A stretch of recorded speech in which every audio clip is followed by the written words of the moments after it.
Welcome back to BVarsity Live. Zach and Trevor back in the downtown Bakersfield, Californian studios. Bakersfield.com, where we appreciate you guys joining us who are watching, and we appreciate the South High boys basketball team being here. We're kind of going through the journey these guys have already been through this year. Death of their coach, Brian Carter, just days before practice started. Clayton Madden, I almost did it again, cajoled, begged, coerced into Peter, coaching, Peter, whatever verb you want to use. But you chose to do it, and I think the South High community very blessed and thankful that you did. And as you mentioned, the Bakersfield Police Department going out of its way to accommodate that and and really to help the youth of this community in a lot of ways, which is one of the missions I think of any police force. So, but let's talk less about that journey and more about maybe where the journey is going now. Where do you guys have to grow, Clayton, in these last couple of weeks of the regular season? Just the maturity of the game overall. We have a tendency to relax on the court, and every time we relax, we get burned. And I try to tell the guys that it's important to stay locked and focused for 4 quarters. There's no time to relax. Look at that. That's helpful. That way you can turn your head. Oh, by the way, that's go. your boss. That's right. Jim helping you out there. I love the fact that you love to turn, but our producer had to come in the studio and say, "Hey, don't turn so much that you lose the mic." No, it's all good. Anyway, you were saying, just stand focused for 4 quarters. I think that's our issue right now. We've gotten better at it, and we'll overcome that. I see that in these guys. They're willing to get there. So it's just the stand focused for 4 quarters. Yeah, Jose, there probably was a time this year when you thought maybe all these plans and goals and dreams you had for your senior season weren't going to happen. Now they feel like they're back in front of you, right? I mean, Yeah. what are some of those goals and dreams? Well, listen, I just want to win league. We got to take one game at a time, but I'm looking forward to winning league and eventually trying to get a ring, Valley ring. The soccer team over there's won a few of them. You guys got to keep up, man. Yeah. What is the standard for South High basketball? Because you guys have won the league before, and now you want to get to the point where maybe you can go further, right? Yeah. Usually a lot of people that people who don't know that I play for South High, I'll talk to them and they'll be like, they'll be like, South High, they'll probably only get to league and lose the first round in the playoffs. Or, South High won't even win league, or they lost to North and stuff like that. And people, they just judge us. But, and then this year, people started following us because they know how hard we work and how hard that we are dedicated to the season and how much season means to us. And so we just, like you said, we trying to just catch up to them soccer boys. Hopefully get a ring. Yeah, there you go. I mean, I think it's funny because I was joking when I mentioned soccer, but South, I think, in some ways is a sleeping giant athletically, and it has been for. There's a support system there. There's enthusiasm there, and the soccer team sort of unearthed some of that and showed what it can be. I mean, have you guys been to some of those Valley games or playoff soccer games and seen the crowd and imagined what it could be like for you guys to play a playoff game at home? Yeah. I went to one of the playoff games at home, and then it was nice. Everybody came, the crowd was built up, and everybody was cheering for South. And once our South team won, they all circled in a huddle and said their chant. Everybody was gathered around them, and everybody was, pushing them to go to state.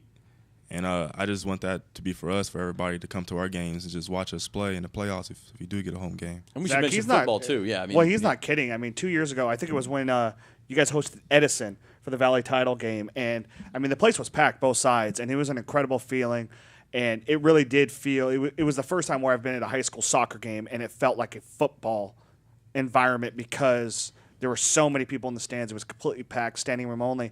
And then it was funny is I packed up everything, and I remember that night I was walking up. You have to back up the grandstands to walk out to get outside the north side entrance. And I looked down, and it's in half an hour after the game is over, and there's still 500 people down on the field celebrating this. And then Jim, we went down to Granada Hills last year when your boys won the D2 SoCal regional title, and there were more South fans there than there were home fans down in Granada Hills, and and it shows that there is support on that campus. Clayton, for you, where's that support level for you guys right now? And then obviously, through this tragedy, there was support. I don't know how much since the stories come out that you've heard more, but where is it right now for you guys? It's growing. It's growing. You can see just from spectator standpoint, the stands are starting to fill up. And then just outside of the gym, I'm getting text messages and phone calls from people around the community congratulating us on our season so far, and just telling us that they are following us. And it's funny because last night after the North High game, I may have had about 10 North High parents come up to me and shake my hand and say that, we enjoy watching your team play this year, and we will follow you guys. We are fans. So I thought that was huge. Obviously, we talked about hosting Edison. The basketball team doesn't host Valley anymore. They're all at Selland Arena. But that's a destination in and of itself. And you've been close to getting there with Centennial Girls a couple of different times. Clovis West. Yeah, well, they kind of box everybody out in girls basketball anymore. But we almost had them, though. Yeah, well, the year Alyssa tore ACL in the first quarter. Am I crazy, or was there a bet where you were supposed to shave Trevor's head or something? Wasn't there? Oh, no. Is there still unfinished business here? No. I'm forgetting. That here. is right. I'm a man of my bet. So yeah, we did. That was the year. My wife said you couldn't. That was the My year. wife She wasn't said part you of the bet, though. Well, she's just gonna have to deal with it. Honestly, that game we had them. Alyssa went down. Yep. Gonzalez. She went down the first 3 or 4 minutes of the ball game, and it hurt us big time. But I saw something in my girls that I never saw, and they battled. We battled all the way to probably the last 4 or 5 minutes of the game. It was a close game all the way. We were until the down last. by 6 or 7, and Clovis West went on their 3-point barrage, and they hit about 4 or 5 in a row and broke our back. But we had them, and had we had Alyssa that game, we would have won that ball game. And having said that, how much would it mean to you to go to Selland with this team? And again, life's not a movie. We don't get happy endings all the time. But what would that mean? Man, it would be not for me. It would be for the boys, just from the first day that I met with them in the classroom and talked with them and gave them my expectations and looking at their faces and to standing on that podium and selling with the confetti coming down. That would be huge for them. Jose, what would be your thoughts about playing in Selland, winning in Selland, all these things Coach is talking about? It would be an amazing feeling, just being there, having our fans around us, then knowing we couldn't do it with Coach Carter, but doing it with Coach Madden, it would just be an amazing feeling. Emmanuel, Coach Carter is with you guys every game. I think I read that in the story, and he would be with you in a journey like that. But talk about what that would mean to you.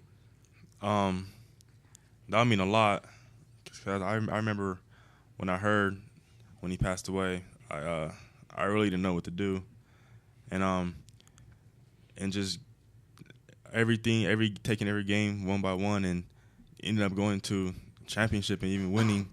That would mean a lot to win because all the hard work that I put into the season, it would just all pay off. Hey boys, do you know what Coach's nickname is? Do you? No. No? Well, I think I can guess it. Hold on. Oh, we got to guess. Because I got a story here. Ticon? Yeah. So I'm sitting at dinner Sunday night at a friend's house with my wife. And we're talking about the story because it just published. So it was Saturday night, actually. And she goes, and I was telling her the story about everything that, because she likes to listen. And I said, Clayton Mann. She goes, Ticon? And I go, what? She goes, yeah, he's 3 years older than me. We both went to South. Love that guy. He's amazing. Where's that nickname come from? And then on a follow-up, how does it feel to know that somebody that you've probably never met, never talked to, still thinks the same way about you 20-some years later?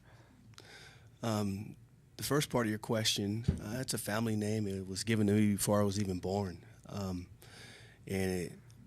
I'm really known more by Ticon. I was going to say, does anybody in your circle even call you Clayton? No, not at all. Well, they do. And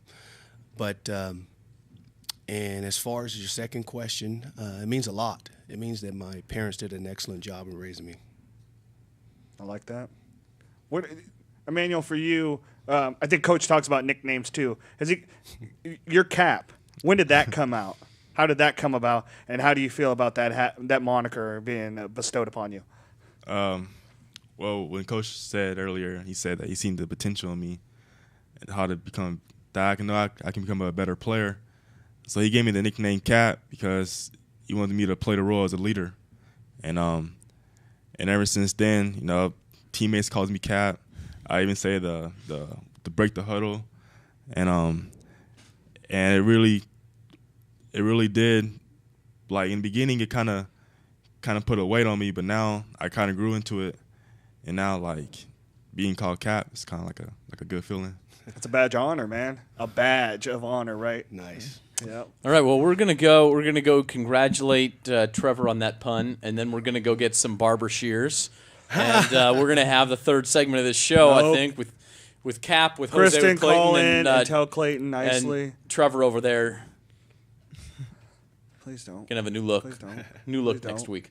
All right. No. In all seriousness, thank you guys so much for joining us. We appreciate it. Good luck the rest of the way as you navigate the second half of the SEYL schedule and then Division III section playoffs. Gotta go through Thanks for time. having That'll us. be fun, Thank won't you. it? Thanks for having us. We will be right back on BVarsity Live.